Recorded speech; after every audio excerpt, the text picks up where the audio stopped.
Le Vampire est actuellement à l'atelier. On va aller voir où sont les travaux de maintenance.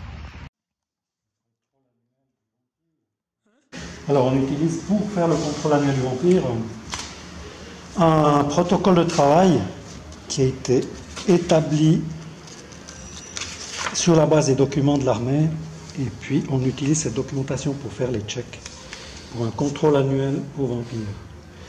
Donc il est basé sur la documentation de l'armée. On voit un volume ici et on utilise en parallèle à cette checklist pour le contrôle annuel toute la documentation de l'armée. Et voici un exemplaire qui concerne la partie cellule de l'avion, toutes les parties. Donc on trouve là toutes les procédures. En allemand, bien sûr, ça n'a jamais été traduit en français, donc c'est une documentation originale de l'armée. On s'appuie sur cette documentation pour faire les travaux de maintenance et d'entretien annuel sur l'avion.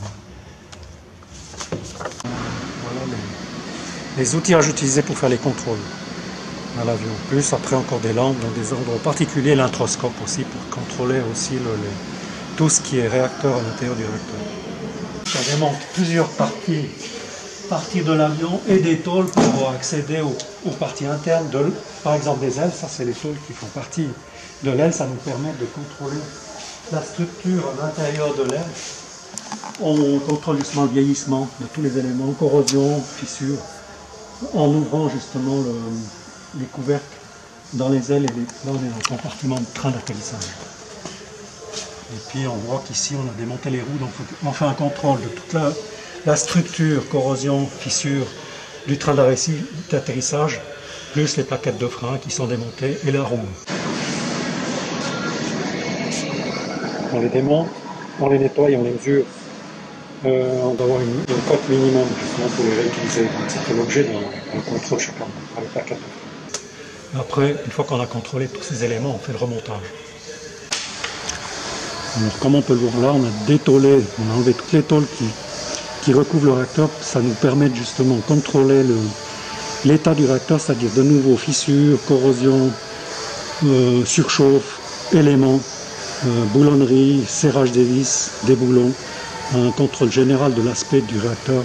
Puis en fait, par la suite, on prend un introscope et on contrôle la turbine à l'intérieur du réacteur pour contrôler son état, plus le compresseur qu'on contrôle par l'avant du réacteur qui se trouve à l'avant de l'avion.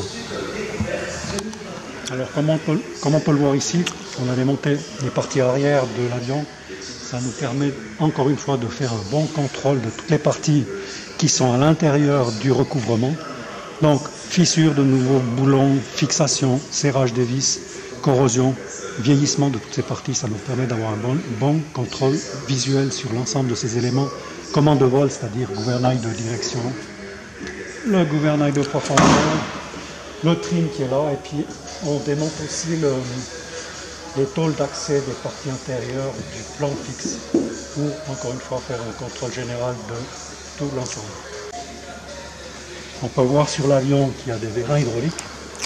Donc, dans quelques temps, on va installer une pompe hydraulique extérieure pour pouvoir faire le mouvement des parties qui sont actionnées hydrauliquement. Ça nous permet, encore une fois, de faire un contrôle fonctionnement étanchéité, réglage de l'ensemble des volets d'atterrissage et de l'aérofrein qui est là, qui est aussi commandé par un vérin hydraulique.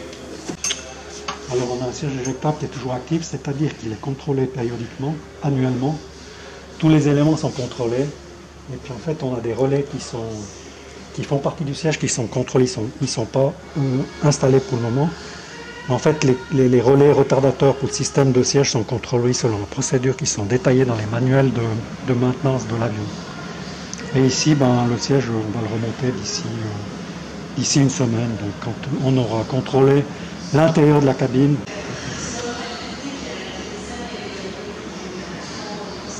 encore une fois, tout ce qui est fixation, l'état, conditionnement et tout le système.